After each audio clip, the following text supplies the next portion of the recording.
স্বর্ণের ব্যবসা করি। এই স্বর্ণের ব্যবসাটা আপনাদের দেখাইতে চাই। এই দেখো ক্যামেরাম্যান, এইদিকে দেখো, এই যেগুলো আমরা যেমন কটন আছে, সোনো আছে, লিপস্টিক আছে, গ্লিসিন আছে, আরো অন্যরকম কাঁকড়া টাকড়া ব্যান্ড ট্যান সবকিছুই আছে। আবার এপাশেও আছে, এপাশে আছে কাঁকড়া, কানের জিনিস, এই যে এগুলোই আমরা স্বর্ণের ব্যবসা বলি, এগুলাই। আবার এর সাথে যে পাতিল হাড়ি বেশি। আর মেন হলো আমরা যে স্বর্ণ বললাম, স্বর্ণটা কি জন্য বললাম এটা দেখাইতেছি। এই যে মোবাইলগুলো দেখতেছেন না, এগুলো আমরা স্বর্ণ বলি। যেমন এই যে চুল আছে, আবার মোবাইল আছে, এই যে এগুলা আরো আছে দেখাইতেছি।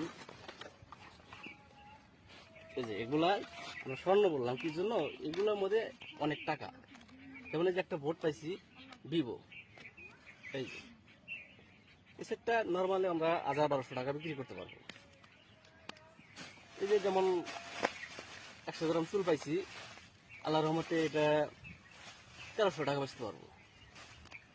সেই জন্য আপনাদের বললাম যে স্বর্ণের ব্যবসা করি আমি।